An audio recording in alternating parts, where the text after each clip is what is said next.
Hello, everyone. Thank you for coming in. We're going to start this episode a little bit differently because I feel like there's some things that need to be said, that need to be very much given their own space and time.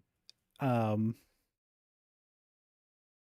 I'm a trans woman born in Atlanta, Georgia, the birthplace of the civil rights movement, the birthplace of Dr. Martin Luther King Jr., a city taken under the leadership of John Lewis, the city that has always come back from fights. The history of my amazing city is what compels me to make such a show of this today. In the face of a fire that threatens to burn down the whole nation, I say we have to stand, we have to fight, and we have to rebuild.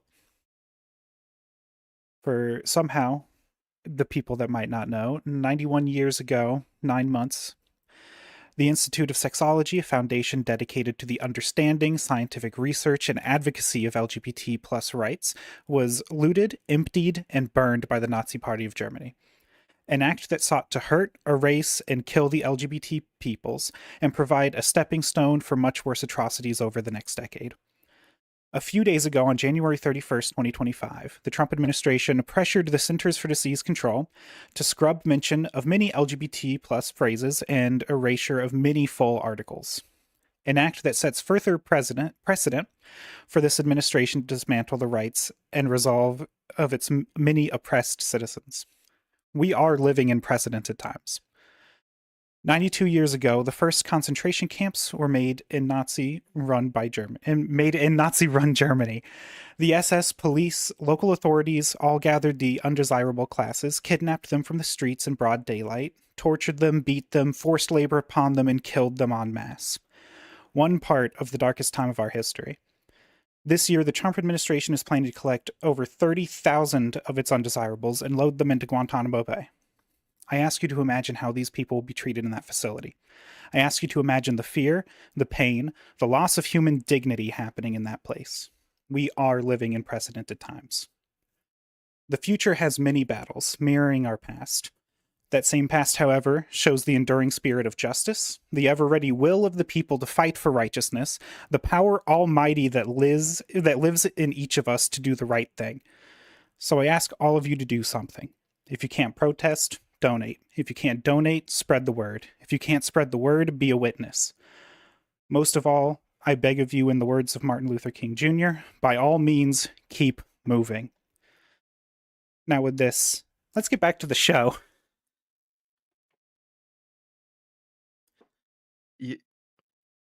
Sorry. So hi, how's everybody doing? I still never figured out what to say after that to not discount it. I want to consciously say that I know this is an awkward transition. Because I just want to say that I support you and everything you said. And I have nothing else to add. I'm pissed. I am hopeful. And that's about it. Beyond what you said.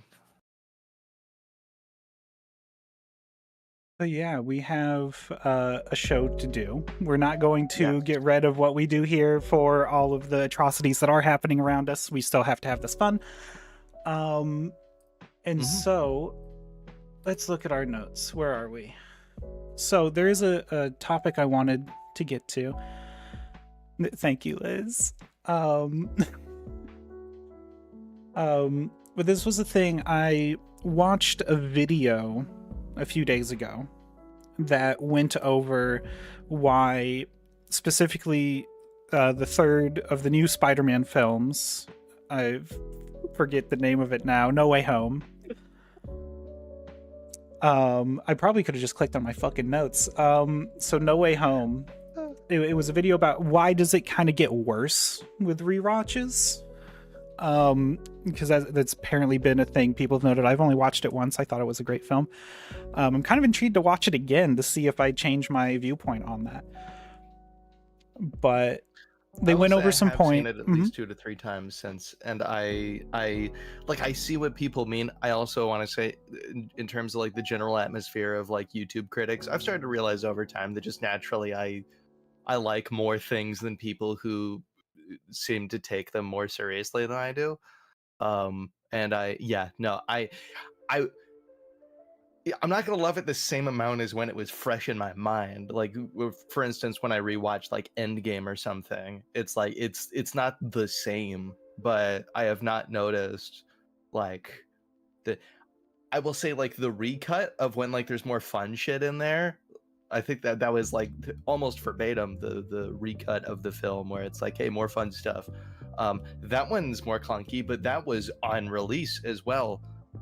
I think it is a perfectly serviceable, albeit stressful film to watch, but like it was in the first place because it's also quite a dark movie, all things considered.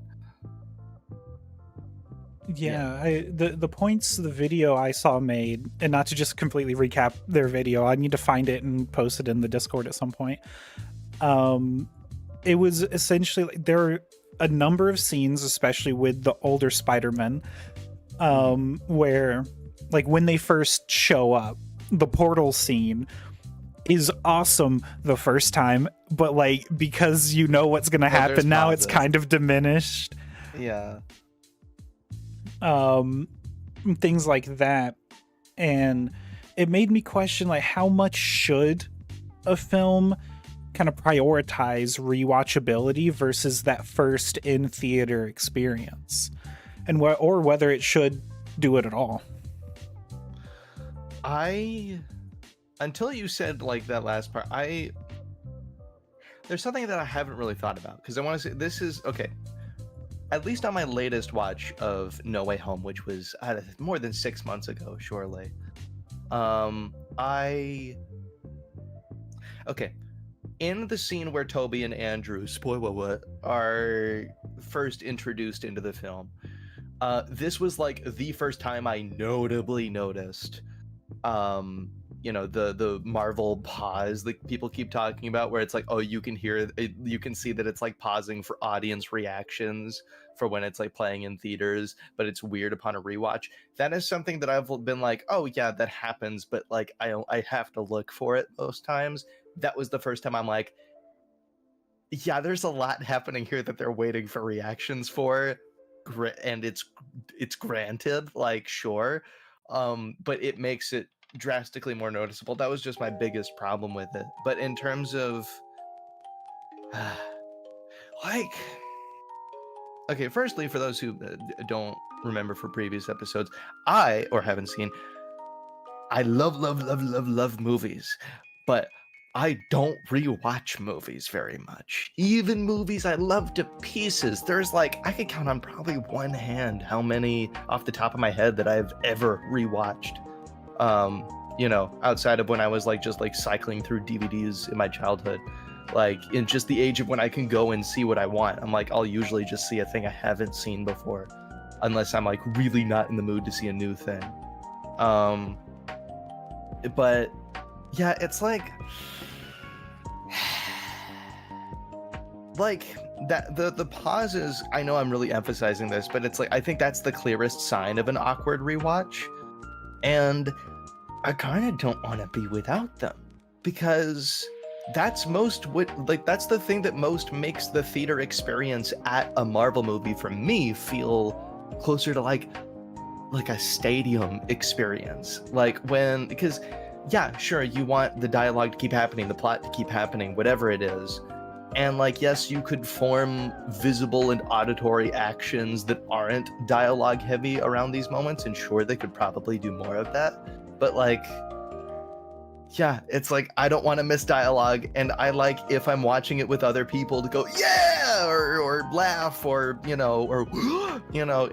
is fun. If you like that sort of thing, that's really, really fun, and adds a lot to the experience. I'm just not sure how to always balance that, but I'm sure there's something. What's your take?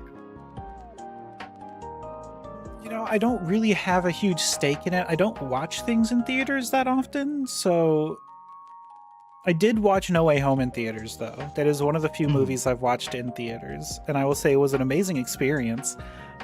And I do wonder those moments that aren't quite as good, where it's maybe a bit more fan servicey for the first time. It's just like, oh, they're finally coming in, or they're having these interactions that aren't like necessarily character beats. They're just there to service the people who have watched the old films, things like that.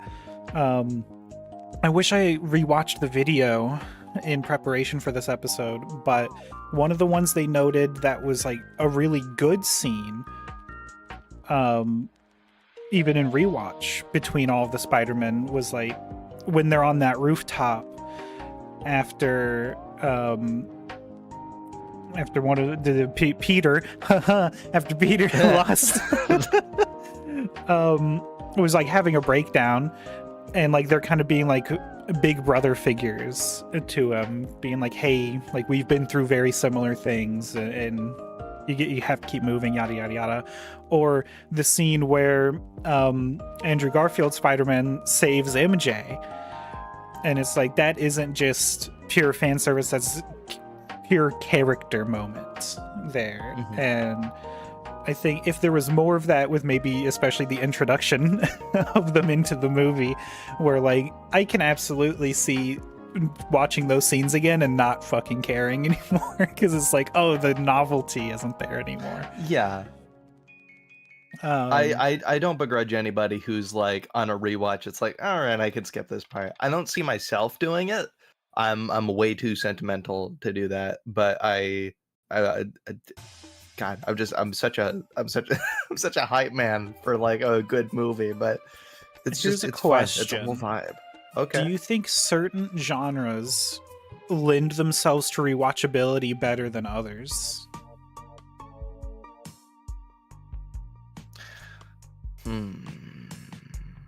Okay. I think Because that one I can kind of makes. think of is a Yeah. mystery film. Would definitely Oh, lend to rewatchability more. but that also limits rewatchability because, at least at my first instinct, because if you've solved it, then the second, maybe third watch is for like seeing all the little hints toward it, but then you've done the thing and like, you know, you've seen it and it's going, and it's like, if it's a particularly like juicy like mystery movie with like a lot of, if there's just a lot of cool shit going on in it to where the mystery is not the most interesting part, even though it is still very interesting, like for instance a Knives Out kind of movie, including the Glass Onion, I mean the whole franchise so far. Yeah. Yeah, I think those are the kind that gets a good rewatch. God, it's a whole different movie, Glass Onion, on a rewatch. Liz says, I love when there are things that you didn't notice the first time when you rewatch something. Ooh, Absolutely. oh God. Oh, that Mhm. reminds me of the Day of the Doctor. And like that, when I first saw that in the theaters, and like there was someone who just got out of seeing it who did not spoil it for us, but they gave us a whole, I don't remember what they said. I wish I remember. But like they gave us a whole like, you know, as if they were a time traveler seeing it moment, but like winking like you'll love it. Yeah. Hell Because yeah. that's another I mean it's a time travel movie. Of course it's another gentle little second watch is really fun sort of thing. But yeah, I'm because I think that what's the really idea. funny. Yeah. Sorry to go back to No Way Home, and we're gonna get back Sure. to the actual topic. I thought about the actual story again because I was like, oh, maybe Okay. like the first part maybe isn't even as rewatchable, but why can Doctor Strange cast a spell to make everyone forget Peter entirely, but not just that he's Spider-Man? So anyway, I think that the idea of the genres, like the genre separation being the thing, kind of conflicts with the idea of. I think that kind of butts heads with target audiences, like because let's say take like I don't know, Bridge of Spies. Take something that is just not in the same target audience at all as like a super fandom film, like a Marvel movie. Like that's a, you know, it's a gritty like I think it was a Cold War era spy thriller. The Tom Hanks one. For anyone who wants to fact check me. Yeah, it's like if you like that sort of movie, of course you're gonna rewatch it, or you won't because you don't like that sort of movie. But my reflex is to say that TV shows are more rife for a rewatch than movies. I'd say that's I probably don't know why I feel generally that way. correct. Yeah. I think it's because like by the end of a TV series, you're gonna have forgotten a good amount versus the end of a movie. You could probably remember most of a movie.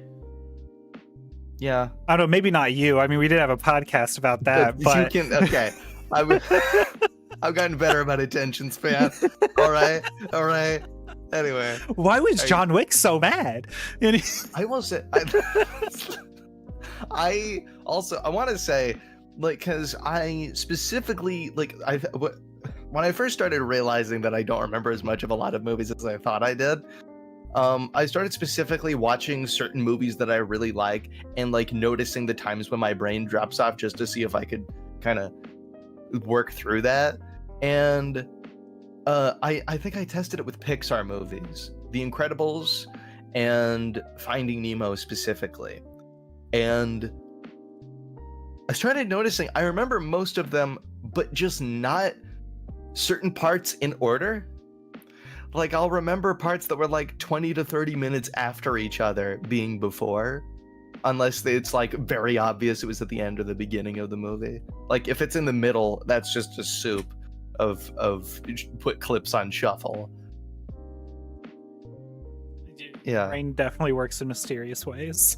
it does definitely work in mysterious way. If I like because it makes sense stitched together if I'm watching it, but as like I'm recalling a fun moment, then it's like, oh, that could have taken place 20 minutes in or 20 minutes from the end. Yeah. What do you think Yeah. a genre that's particularly bad for rewatching is? Okay, this feels like a cop out, but I will say movies that prioritize shock value, it's like fewer people will want to rewatch it. Like that goes under the category of like, because for instance, let's take Clockwork Orange, which is a movie I'm glad I've seen, but I don't think I'll ever choose to watch it again. Yeah. It's like movies that intend to evoke like I'm gonna stick with this. Yeah, movies that intend to evoke a certain visceral feeling out of you. I think for people who are not like deep in the fandom of hardcore horror like that, are going to be like, I'll try it once for the sake of like the pop culture influence, and then and for enjoying the art form, and then not gonna watch it again. Just I know what I've seen and that's it. But then for someone who revels in that, I feel like their first watch, they're gonna keep missing the first time they wanted to throw up from whatever it is that you're watching, like Hereditary or something. Yeah, maybe I'm wrong, but that's my first guess. Yeah, I don't really have an answer. It was just a thought bubble. Yeah, a thought that's inside a bubble. Yeah, I like this though. We should revisit this. Yeah, because like you saying like TV shows are more easily rewatchable, and it just made me think of there is an episode, one of the best episodes of Deep Space Nine, where there is a plan that is being played out, and even though I know exactly how it ends, rewatching it, I'm just like, it's all gonna fall apart right here, even though it doesn't, and I know because it's just it's so good. You have met me anytime I rewatch anything ever. That is 100%. I'm like, that full anxiety spikes up. Oh no, I know it worked last time. There's no way it's gonna work this time. Just the back of my mind. Don't fall for it twice. I am Iron Man. No, he did the switcheroo again. No. Just anyway. But yeah, you're rubbing up against a thing that a question I haven't gotten to. Do you think that rewatchability is in any way hindered or accented between a prestige serialized television show? I forget whether serialized is like, no, episodic is the one where it's closer to bottle episodes. So yeah, anyway, do you think a serialized television series or an episodic television series is, well, one of them is going to be easier to rewatch, but which one are you going to more want to rewatch and get invested in? So here is where maybe a definition of rewatch needs to be planted, because is a rewatch just watching some of a TV series or any part of it, or is it you're going beginning to end through the TV series? If someone says I'm rewatching something or other, I'm going to assume that unless it is a serialized television show, that they're I'm not going to initially automatically assume that they're starting from the beginning. I'm going to wait until they say I'm rewatching it right from the beginning.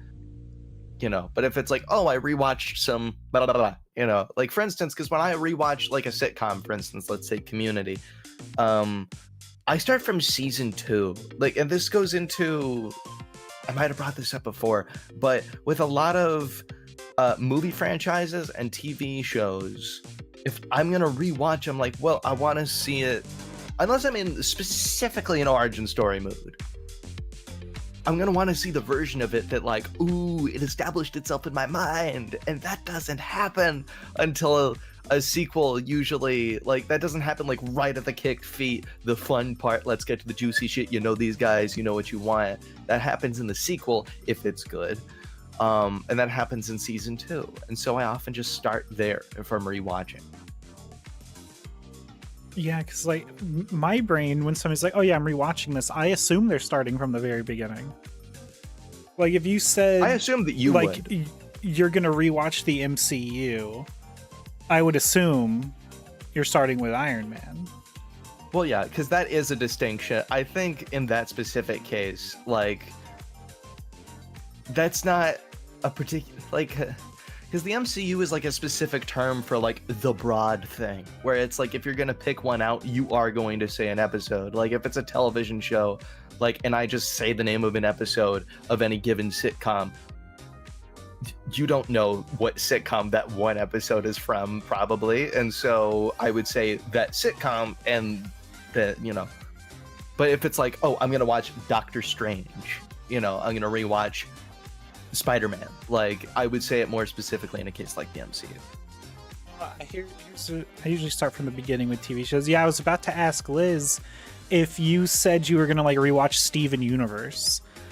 Are you starting season 1, episode 1, or are you starting later? Because I know like that show kind of picks up like actual story a little bit later into season 1, into season 2. Steven Universe is pretty serialized though, so yeah, I would think you would Not lean that towards the first beginning. season. That's all I've seen so far, and I'm like, this feels pretty, like, I mean, there's bodily bits, but it feels pretty serialized.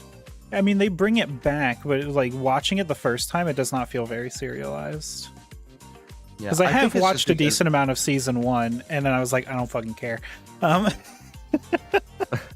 My partner's made it such a commitment, and so it's like I think that's part of what's influencing my take here. I mean, I know there is a lot of people that I guess if they said, oh, they're gonna rewatch The Next Generation, they might skip season 1. Which I think is crazy. But I don't necessarily think it's crazy. I understand people not wanting to watch season 1 because it's the least formed of all of the seasons. Like, people don't act like how you think they should act if you're used to later seasons of the show. But Like, and it's like that's not even that rare is the thing. This is precisely why I start in season 2 of most shows. It's like it manifests specifically depending on like the show, but like every show has that little thing. Oh, that thing that you forgot first showed up in season 2 or 3. You know that you know, everybody knows their character better at that point. You're not really waiting for something that you don't feel the need to wait for this time around. yeah, you know? and you know, in The Next Generation, if Riker don't have his beard, you know it's just wrong. Also, I don't know if I'm gonna piss anybody off, and I'm fully prepared to. But with specifically something like The Next Generation, I'm a pick random episode from any point in the show's history besides probably season 1.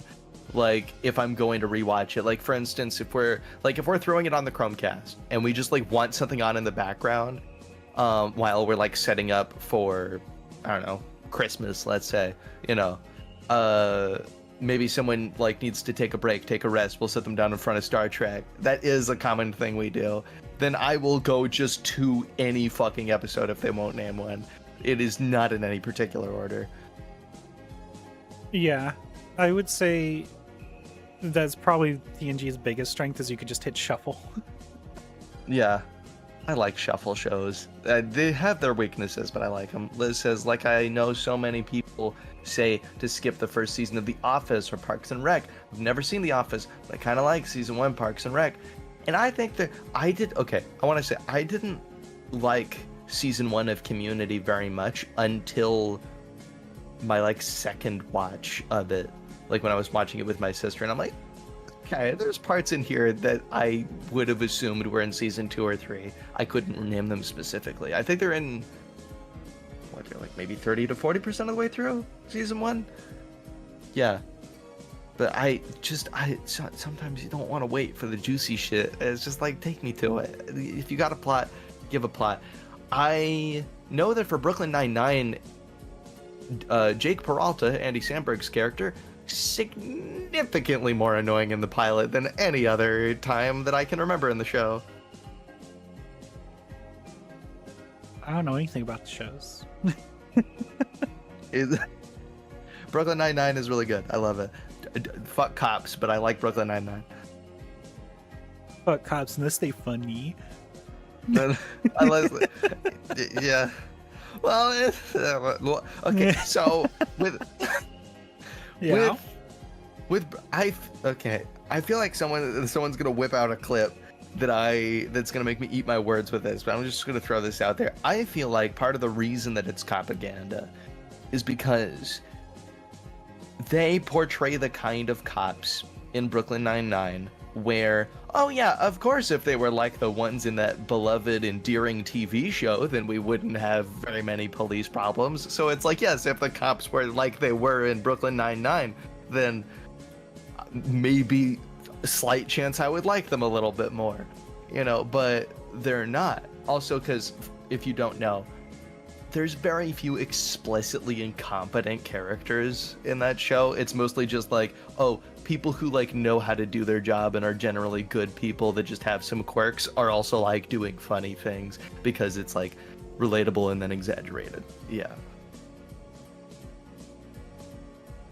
It's not just like ridiculous people on top of ridiculous people is what I mean. Like, it's not like The Naked Gun, where it's like The Naked Gun is my favorite propaganda. Yes, it is. But it's like, with that one, it's like, oh, everybody's fucking ridiculous. They're just putting on a straight face for the most part. And it's like, that's its own flavor. This is more like, oh, you're following these as people, but also they have hijinks.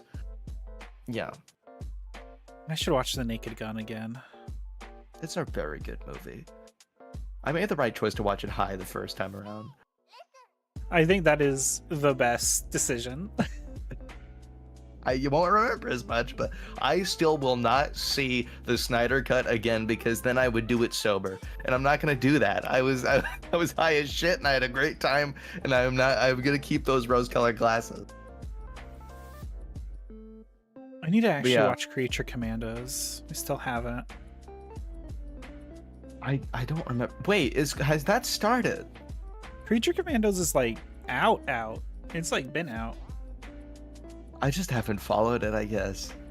I like the new DCU Creature Commandos? Yeah. Did I just miss it entirely? I think you did. I think it's just because I don't give a shit very much. Do you think I would give a shit? Maybe not specifically Creature Commandos. I don't know. I haven't watched it all. I feel like it's like maybe like very, I don't know, I've heard very good things about it, but it's also very adult animation, which I'm unsure on how you care about. Like, okay, so for instance, I like the Harley Quinn series, but there's like a good handful of times in there when I'm like, I understand I'm a little bit outside your target audience, but like, you didn't need to go this fucking dark with this joke. Like, there's a few scenes where I think there's like one where someone was getting acid poured over their face and they were truly begging for their life, and it was played for laughs, and I'm like, something about this could have been rewritten and been more genuinely funny, and this is not comfortable. I mean, you'll like G.I. Robot, I'm sure. I'm sure you've seen clips of him around. He's a robot built during World War II whose only source of happiness is killing Nazis. Okay, you found my only weakness. There's a scene I saw online where it's like he's being like shown off at this like little conference or whatever, and he just turns to the person showing him off and he's just like, have we gotten everyone's ID and made sure that they're not a Nazi? And the dude essentially replies like, oh, we don't need to do that. We all know they're not Nazis. And he's like, that sounds like something a Nazi would say. I think you might have sold me on the show with this character alone. No, this I think character's that fucking great. He's really funny. Yeah. There's a really tender moment that I saw a clip of that's like, I don't know if it's a love interest or whatever, if they're just really good friends, I don't know. But GI Robot's just like, I would love to kill Nazis with you. And the person replies back like, I would love to kill Nazis with you, GI Robot. That's such a beautiful. I love bromance. Come on, yeah. Nazi killing bromance. Watching Glorious Bastards, that's a good one as well. For those who haven't seen it. GI Robot, God. great fucking character. God, okay. On the same topic with like rewatchability, I think that I have like a really weird issue with FOMO in this regard, because like there's stuff that I like that perhaps I would enjoy rewatching. I don't think it's like this, you know, great sacrifice of like, oh, I'm putting a true tragedy on my life, but there's probably stuff I would enjoy watching that I'm like, damn, that's a whole feature-length film or a series or something that like I could go back to, or like, oh shit, there's only so many things I'm gonna get to see before I die. It better be. I want to try something new then, and like I just remember that it's like a gentle anxiety, and I don't know if that's healthy or if that's just, I don't know. I think it's worth talking about. Yeah, I mean, I don't. The only things I tend to feel rewatch are similar? Star Trek. Wait, I'm changing my. We're changing topics right now because I'm mad. Okay. So, Perfect. Star Trek Section 31 came out. Did I tell you about my feelings?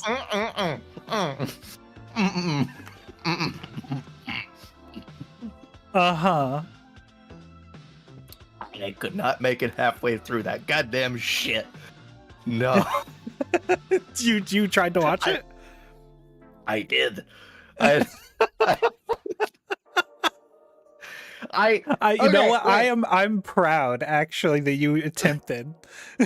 Because I was like, because I'm like, it looks like there could be some cool shit in here, and I'm like, I'm sure dedicated Star Trek people more in depth than I, like you, probably would be disappointed by it anyway. You know, with different elements, or I could be surprised pleasantly by like, yeah. But can I get on a soapbox, or do you want to start? How far did you get in? About like, how long's the runtime? Okay, I think it's like an hour and a half. An hour and a half. So that means think. I made it. Let me just. What's half of an hour and a half? Basically, just under halfway through. I made it just under halfway through, and then what I did was I skipped to like the climax just to see if does this get any better in rhythm. Any one fucking dot, and it did not, and so I'm like, why am I wasting my time? It's so fucking dumb. It's so fucking such goddamn a bad stupid. Movie. I don't do this a lot. I fucking I'm so mad. I didn't think I was this upset until now. Now I am shared in vitriol. Oh my god. It's so annoyingly bad because they have an amazing cast. Like, that's exactly what I was gonna say. The individual moments of this film of like characters interacting with each other are pretty nice, but then like you'd watch it all and you're like, I don't know why the fuck any of these people are here working together. What's happening? I have no clue. Because like visually, they don't explain the story like at all of what's happening. No. And like, I want to say visually, it is like I really, of the parts I've seen, it is a beautiful movie that I love how it looks, similar to the Kelvin timeline, which we all have our gripes with. But it's like I like how it sparkles. I like how it shimmers. I love the casting, and that makes me so much more angry that the script is so goddamn clearly AI generated or close to it. The script is so bad. It's so fucking like, it really feels like this film was created because they got Michelle Yeoh on board, and not because they had a story that Michelle Yeoh fit in. And It's also like, okay, when they were breaking down how the team usually operates, like ending in barging it, we're gonna spoil it, fuck it.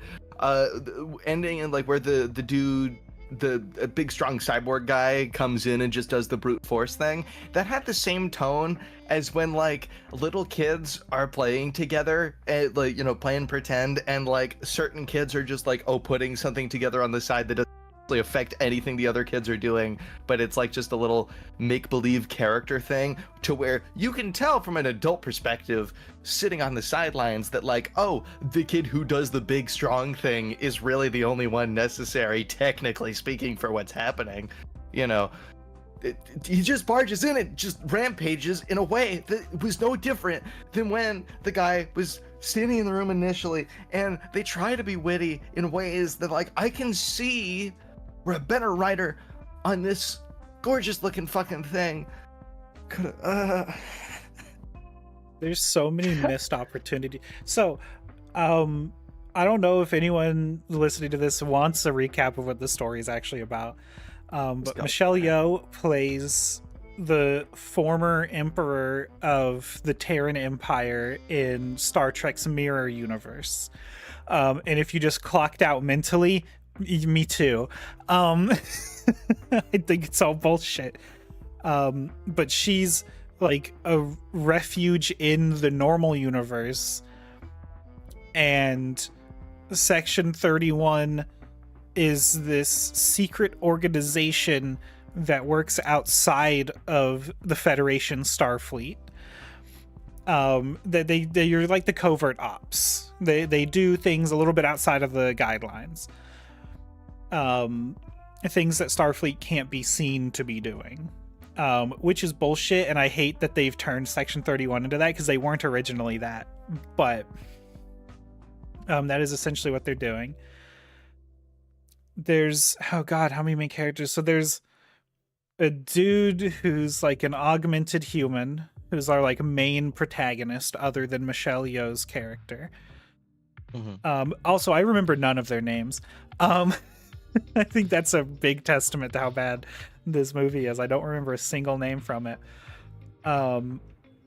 There's this Vulcan, but he's not actually a Vulcan. He's this like microscopic organism piloting a Vulcan body. There is his fucking voice. Oh my god. Oh Just yeah. I have a feel. I so have a feeling that guy sounds so much better in anything else he's done. Never seen him before. I want to give him the benefit of the doubt. I think he fully deserves that. We got grading motherfucker in this movie. God. There is like a half cybernetic dude. I forget his name, but it's the big strong brute you were talking about before. Yeah. I don't know what was special about the second in command feeling dude. You know who I'm talking about? The guy that I've seen in other stuff. I hate that I forget his name. Yeah. I don't wait. I can probably look it up. The most dignified actor who isn't Michelle Yeoh in this movie. Yeah, Sam Richardson.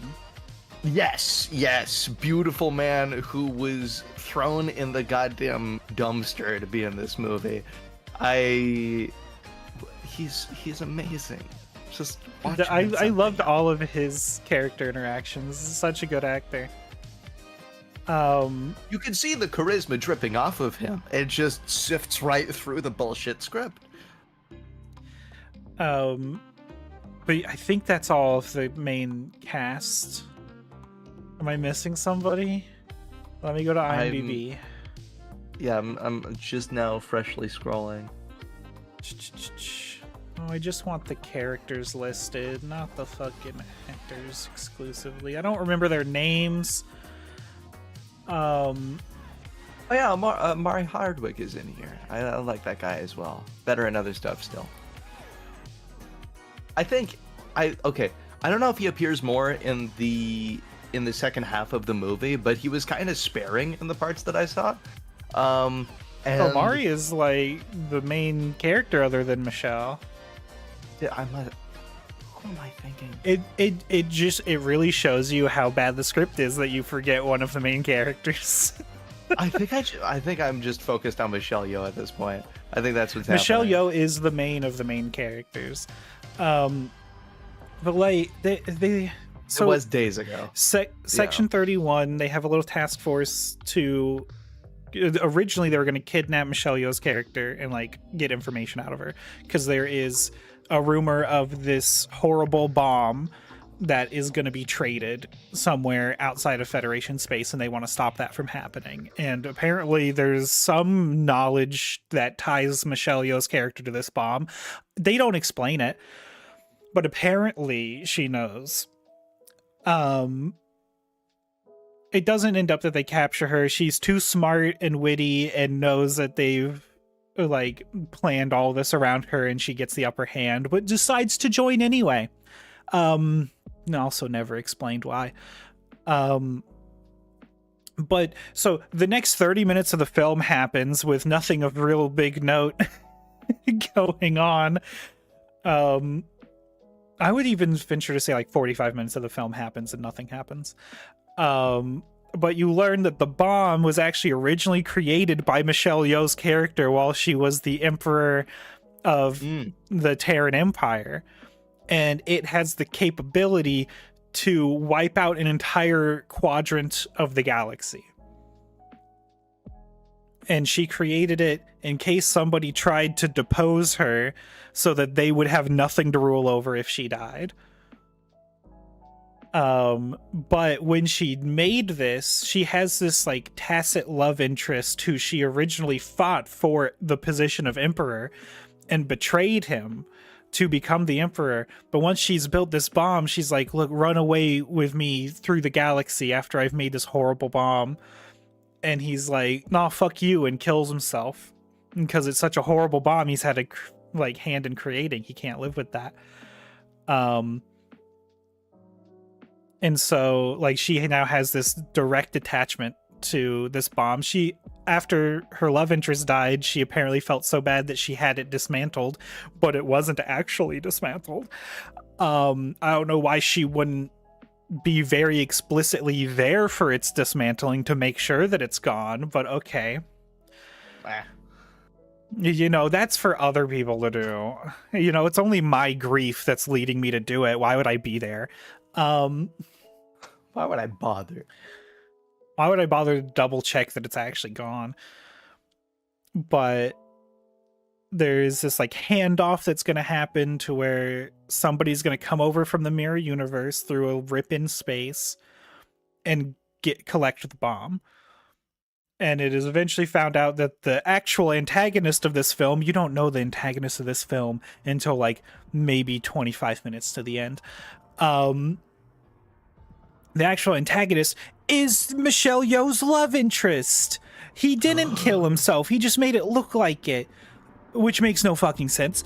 Because he died directly in front of her, and presumably she would have had him buried or body disposed of in some way. But oh well. Also, this bomb that can destroy an entire quadrant, it's about the size of a basketball. And when you knock it off a pedestal, it starts the initiation sequence. That's what happens in the climax of the film. It gets knocked off a pedestal, and it's like, okay, 60 seconds to go. It's like, oh, okay, this is ridiculous. This is like a Wonder Pets ass plot. There's like a subplot of betrayal as well, but it's so uninteresting. There was one interesting moment because there was a betrayal happens in the middle of the film, and they know there's a mole within the Section 31 group, and they don't know who it is.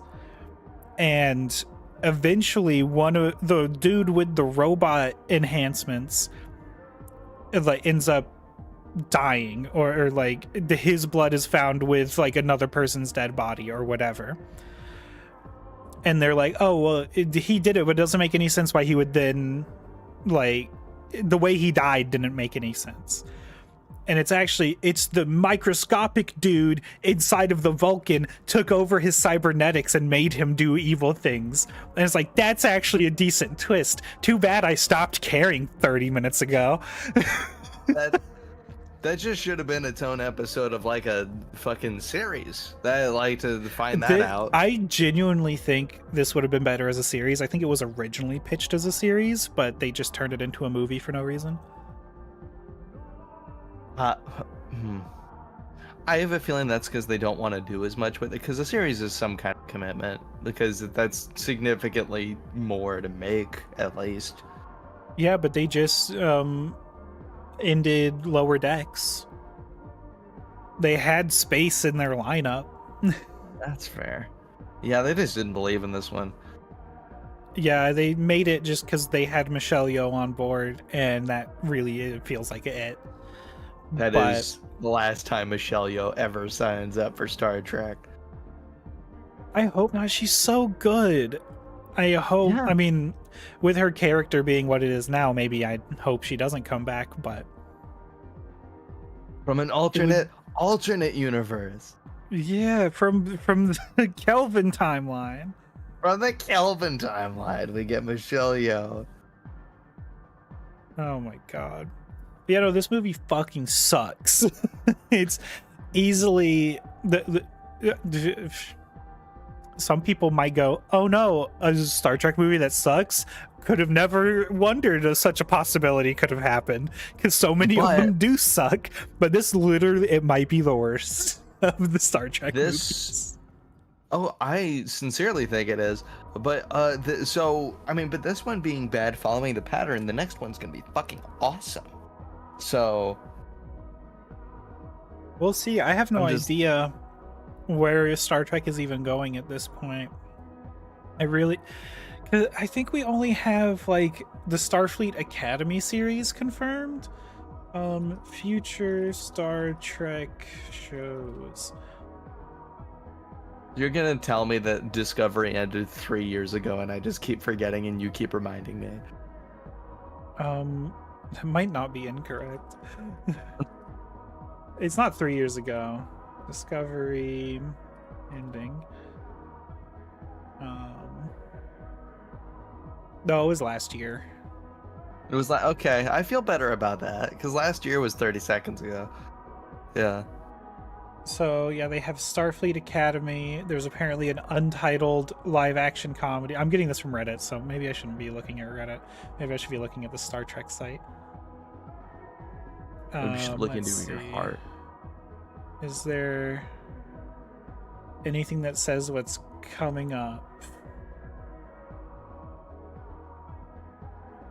Screen Rant. Sure, I'll go to Screen Rant and see what's coming up. Yeah, Starfleet Academy, Strange New Worlds getting more seasons, obviously. You say obviously, that comes as a mild surprise to me. Just because it's the most popular series going on right now. I never have faith in prequels continuing, and so that's just a me thing. But yeah, Strange New Worlds is like probably my favorite of modern Star Trek. Paramount Pictures officially announced an untitled Star Trek Origin movie for a 2025 premiere in theaters, directed by Toby Haynes. The Star Trek Origin movie, written by Seth Grahame-Smith, is produced by J.J. Abrams and is set decades before Abrams' Star Trek 2009. So a thing I don't care about. So wait, it takes place in the Kelvin timeline? I guess. That's fascinating on a level. I don't know what level yet. It will deal with the founding of the Federation. We have a series about that. Like, which one is that? That is Enterprise. Why did I have a feeling you were gonna say Enterprise, the one that I'm like, I just don't want to watch it. That is, yeah, it's set before the founding of the Federation. Or like during the founding of the Federation. I was just gonna say, does it depict the founding of the Federation? Because this movie, because I think it's Enterprise shows I can't remember. It's obviously the Vulcans, Andorians, and I think another alien species all coming together to form the beginning of the Federation. Of course, this has to happen in the show where the theme song is Dad Rock, if I remember correctly. Yeah, there was a video I watched going over why it's actually a really good theme, and it changed my mind about it. I believe you. Anyway, so for So yeah, like there's um not a lot coming yeah. up in terms of Star Trek, so I think they could have like fit in a series here, at least like a limited run series, like 10 episodes. Just give me 10 episodes in this. Like Section 31 would probably have been a good series. What would you have wanted, like, out of the series? More exploration of the characters, obviously, because we get basically fucking nothing. I would like more emotional beats for Michelle Yeoh's character, because it was very condensed. Because she acts so remorseful for everything she did, but it only came decades after all of the things she did. Because there was no point during what she did that it looked like she was like thinking if it was the right thing to do and ultimately making a wrong decision. But it's not explored like oh, I've done horrible things in my past and I've grown as a person. It's just like you get the flashback of her doing horrible things and then the flash forward of her being remorseful, but with no internal like dialogue about it with herself. And I think that could have been explored much more within a series. I mean, getting to know who the fuck is Section 31. Like, Section 31, for as far as we get to see in this movie, is 5 dudes. Yeah.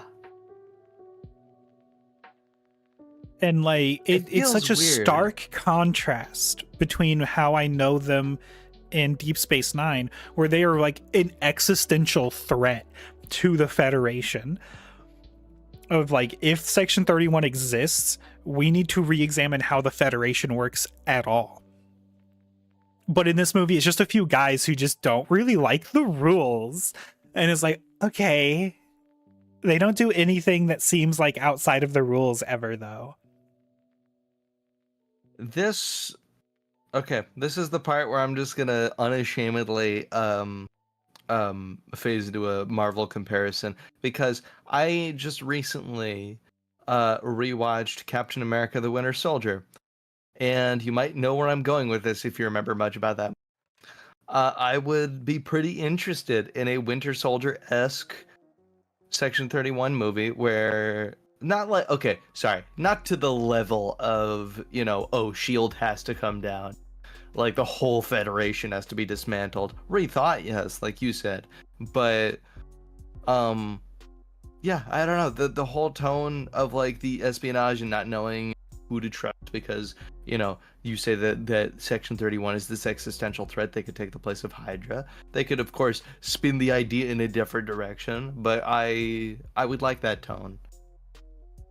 Yeah, because like, I guess it just being a few people isn't necessarily out of line with how we see them in Deep Space Nine, which is where they were introduced. Because you only ever see one operative in Deep Space Nine. But like, their effects on how everything in that show played out are immense. So like, either it is just a few crazy, very powerful people running Section 31, maybe even just a dude, or it's this entire like government funded and accepted organization that goes out and commits war crimes. And I think maybe even showing that like, oh yeah, it is just kind of like 5 dudes in this movie ruins it a little bit. Section 31 should have been much closer to a mystery film of like trying to find out And it's like, and they have the seeds of it with the betrayal, the mole that's within Section 31, but it should have been Section 31 is the mole within the Federation. Mm-hmm. I think that would have made a very good Section 31 film. It would have made a better point for what Star Trek stands for in general, because this movie almost made it seem like, oh, Section 31's a necessary evil. Do they do anything evil in this film? I don't know. They're Not to snarky. spoil Deep Space Nine, but like they try to commit genocide in Deep Space Nine. In this movie, the worst thing they do is bust down a wall. They don't do shit in this movie. They kidnap a dude, I guess, but he's a criminal and they're technically law enforcement, so was that wrong? I don't Disney's know. Section 31.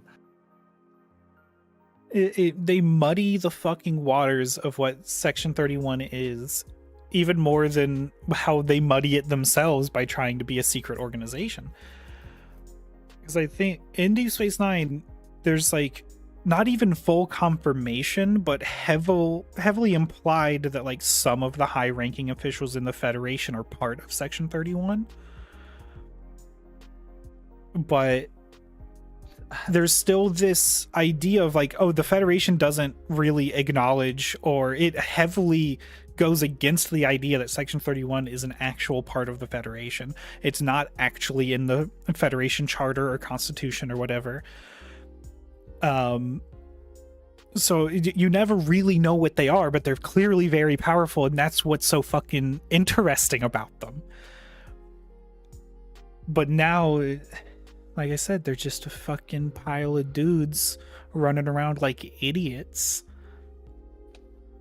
This is what makes me actually kind of glad that they made the alternate universe weird shit, like establishing, because like then there, I mean, by my calculations, there kind of is room for a better established Section 31 in the mainline track. No, the Section 31 in this movie is Prime Timeline Section 31. What? Okay. Yeah, this movie takes place primarily in the Prime universe. Only the flashbacks happen in the Mirror universe. Okay. That doesn't feel great, but okay. Yeah, no, they've already squandered their potential for Section 31 if they want to acknowledge this film in future productions. I think they could just ignore this film and rewrite Section 31 again. You could pretty much just X-Men Origins Wolverine this shit. Like, we clearly have no issue forgetting about previous things. Season 3 of Picard, you don't need to watch the first 2 seasons. It changes nothing about season 3. God, I still remember. God, it's another thing where I remember the soundtrack better than I remember the thing, but I loved the feelings I had when I saw it. This goes into a whole other thing, but prestige TV is so dense to the point where like it's hard to remember individual stuff in it more of the time than a movie, I find. Do you agree? Yeah, I mean, it's a lot more to remember for sure. Yeah, especially I tend with to Star find, Trek. Like, oh my god, there's so much to remember for Star Trek. Good God, yeah. For stuff like Star Trek and Tolkien, it's like it's so dense that I'm like I know there's. What doesn't make sense to me is I know there's people who, you know, have their own like goals and ambitions who are also devout Star Trek fans. But with something as broad and prolific as Star Trek lore, I'm like, I would assume that somebody knowing a certain amount of this is like, oh, that is your thing. That is the hobby that takes up your free time. That is the thing where you sink your teeth into that. That's cool. And then you just do that. But yeah, anyway, I get confused by that. I'm impressed by people. It's essentially what I'm saying. It's just like I'm impressed by people's ability to like absorb media like that and then do a whole bunch of other shit. I don't know what specific point I'm making here. Just lore is thick. And I love the idea of thick lore. I just never absorb it as much as I want to. It's very funny saying thick lore when Star Trek has a character named Lore. Yo, thick lore. Maybe I'll agree with him now. Thick lore. I don't want to see thick lore. You don't want to see thick lore? I am good with Brent Spiner as he is. Thank you very much. I am fine. But you don't want to see Bent Spiner?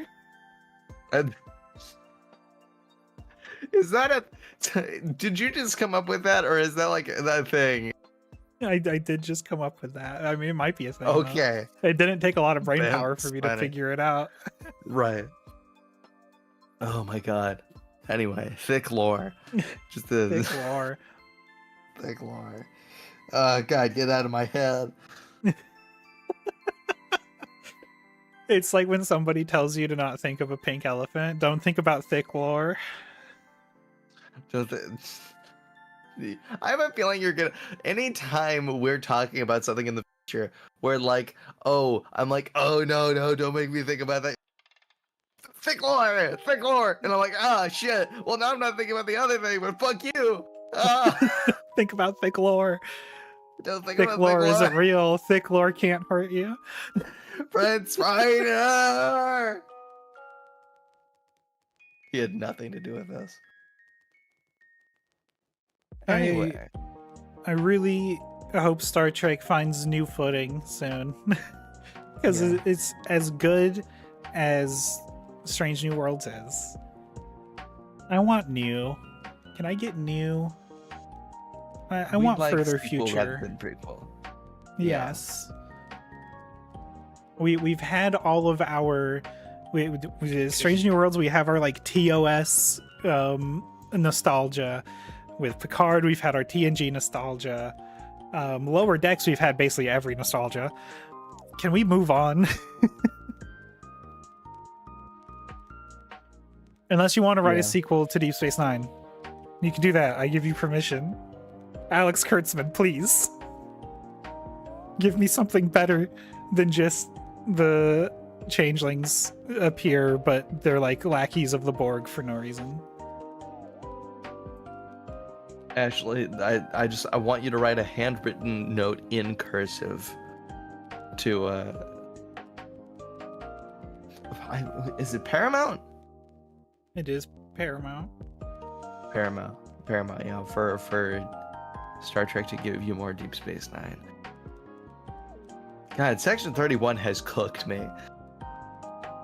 I hate that movie so much. I don't normally hate movies. I would honestly, I'd love to see the letter too. Cause you got the pens. I do, and I have the worst handwriting. What? You hold on. My handwriting's really bad. That doesn't.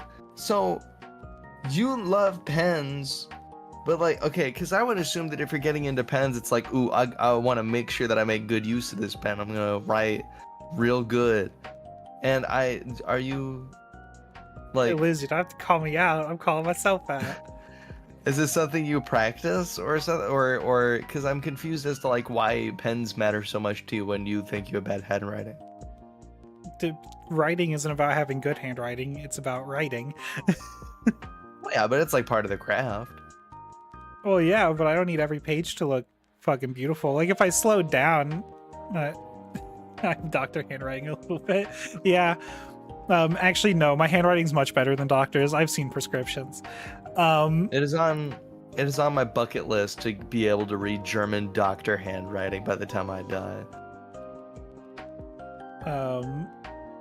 But yeah, like if I slowed down, my handwriting's not bad. But I just like normally I want to write really quickly. I wish I had my notebook on me from when I was doing my studying the other day. I would take a picture, but Yeah.